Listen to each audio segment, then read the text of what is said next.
Hey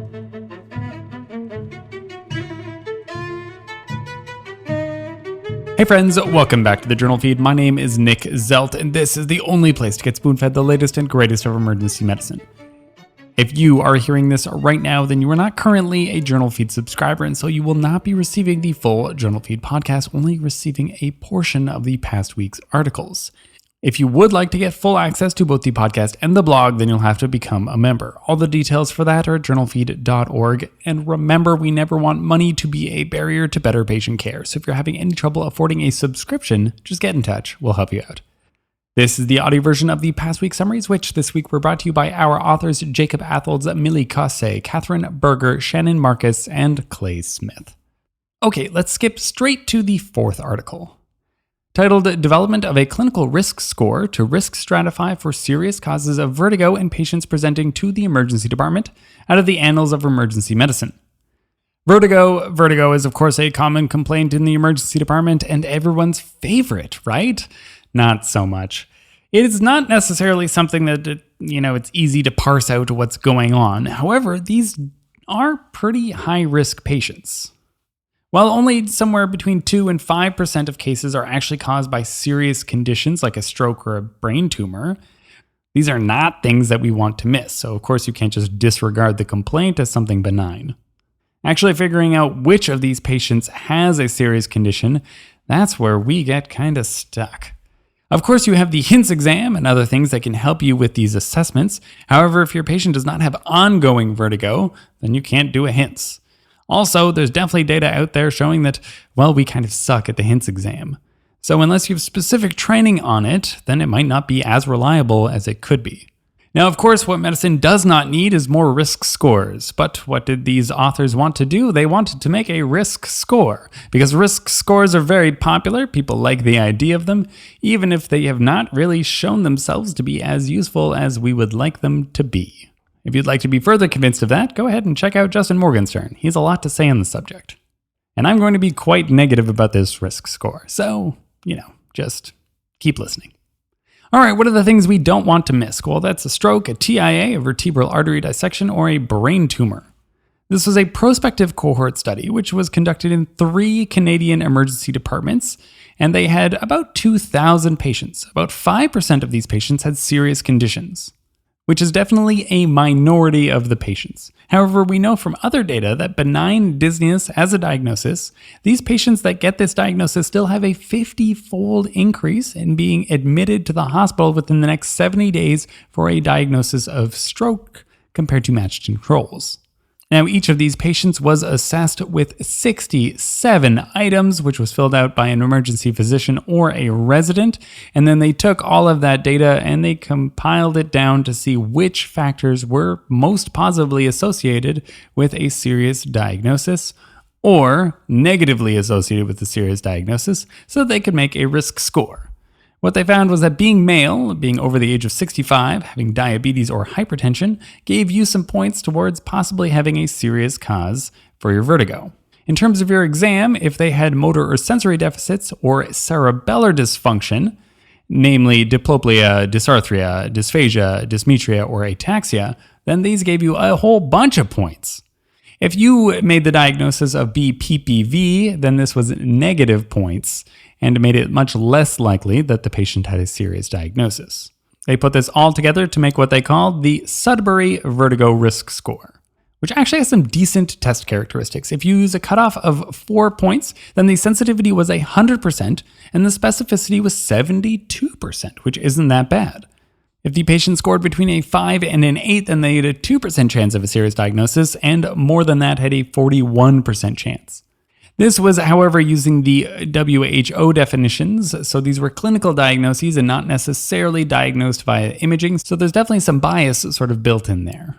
One of the biggest reasons why they wanted to develop this tool was that people image a lot for this condition, and a lot of the time it's not necessary. However, bless the authors for acknowledging that their tool would likely, perhaps even increase CT use in some patients who are considered high risk by this tool. However, if you're considered low risk, then they don't think that you need to be worked up anymore, you don't need imaging, and this is where you're going to get those savings in CT use. And that's about all we have to say about this. What we need is, of course, validation of this tool, and that's what we're going to cover next.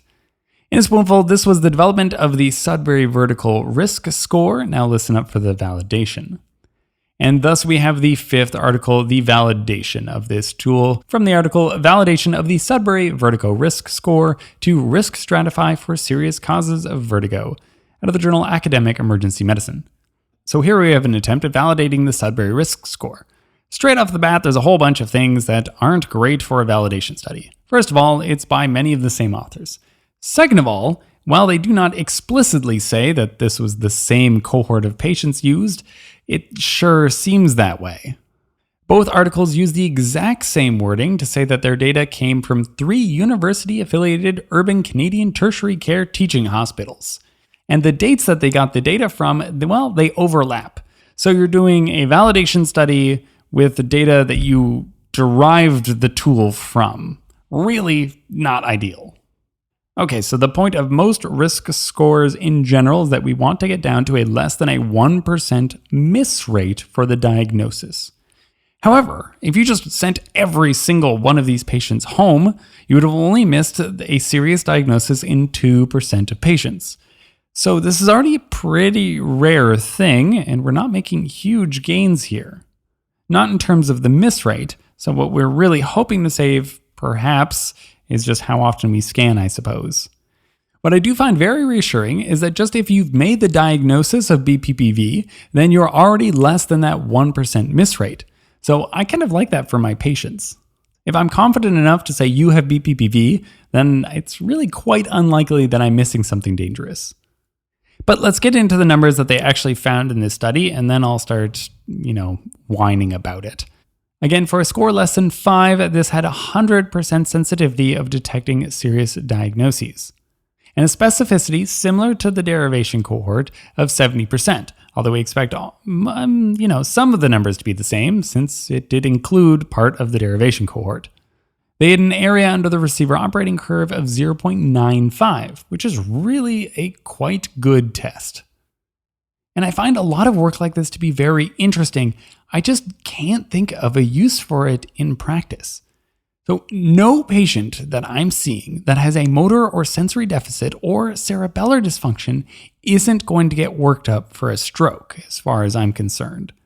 So I don't really think that including it in the tool is going to be all that helpful. According to the tool, if they have a motor deficit, but I also diagnose BPPV, then theoretically they're low risk. However, I'm just not going to let that slide. I'm going to work you up for a stroke if you have a motor deficit. That's kind of crazy. Then, if you have all the stroke risk factors, male, age over 65, diabetes, hypertension, then that still gets you less than a threshold of 8, and you still have a less than 1% chance of a serious diagnosis. So kind of what's the point of this, really? How is this going to be useful for me? Even if the test characteristics are really quite good, I don't see how this is going to alter my practice. The patients that it would tell me what to do with them, I already kind of know what to do with them. This tool is just a sort of a misunderstood information campaign that CT scans aren't going to be very useful for the workup of many vertigo patients unless you truly have findings that indicate that they have a serious diagnosis. And not to mention, CT scan is a very poor imaging modality to tell you these answers and is just going to offer you mostly false reassurance. The sensitivity is very low. We're talking potentially 20s for actually making a diagnosis of a stroke that's causing vertigo. So even if physicians have been kind of asking for this, and the authors say that that's part of why they did it, I don't know that they know what they want. We just need to scan less of these patients, and you can just be confident that that's the right thing to do without a risk score. I just don't see this entering into my practice, even if it gets a real validation study. In a spoonful, as with all internal validations, this is kind of a biased validation of a risk score, which, while it looks good by the numbers, doesn't really hold up that well to logic.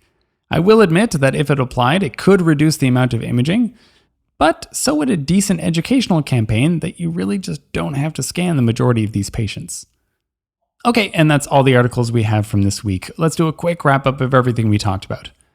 From the fourth article, we saw the derivation of the Sudbury Vertigo Risk Score, then validated in the next study, which was the fifth article, where the validation of the Sudbury Vertigo Risk Score was quite positive. But internal validations typically are, and I can't recommend that this really be used by any thoughtful physicians. Again, if you were hearing this right now, then you are not a part of the members feed, and so you missed 3 articles from this past week. What were those articles about that you missed? Well, we revisited an article that we covered a while ago about carotid envenomations through a letter to the editor. Then we talked about acute pain treatment in patients with opioid use disorder. And finally, how about setting up a PE response team in a pediatric center? Links to all the original articles can be found at journalfeed.org or just follow the links in your show notes. Our goal here is for you to read less, learn more, and save lives, one spoonful at a time. Thank you.